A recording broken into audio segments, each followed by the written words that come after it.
বিসমিল্লাহির রহমানির রহিম। দর্শক বন্ধুরা, আজকের ভিডিওতে আমরা আলোচনা করব একটি গুরুত্বপূর্ণ এবং অনুপ্রেরণাদায়ক বিষয় নিয়ে। ইসলাম আমাদের ধর্ম, আমাদের জীবনের পথ।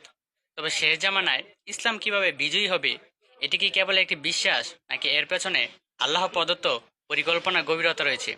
আসুন কোরআন, হাদিস এবং ইতিহাসের আলোকে এই বিষয়টি বিশ্লেষণ করি। ইসলামের শেষ জামানার পূর্বাভাস।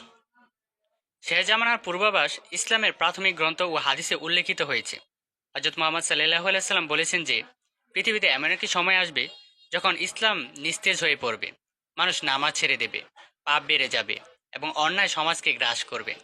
কিন্তু সেই সময়ই আল্লাহ তার রহমতের দান হিসেবে ইসলামকে পুনরুজ্জীবিত করবেন।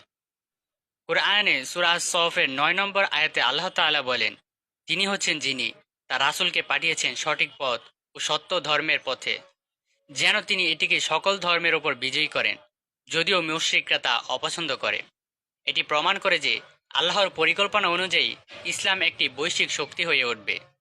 মাহাদি আলাইহিসসালাম এবং ঈসা আলাইহিসসালামের আগমন। ইসলামের শেষ বিজয়ের ক্ষেত্রে ইমাম মাহদি আলাইহিসসালাম এবং ঈসা আলাইহিসসালামের ভূমিকা অত্যন্ত গুরুত্বপূর্ণ। হাদিসে বর্ণিত আছে যে মাহাদি আলাইহিসসালাম একাধারে মুসলিম উম্মাহকে একত্রিত করবেন এবং ইসলামকে নতুনভাবে সুসংগঠিত করবেন। মুসলিমদের মধ্যে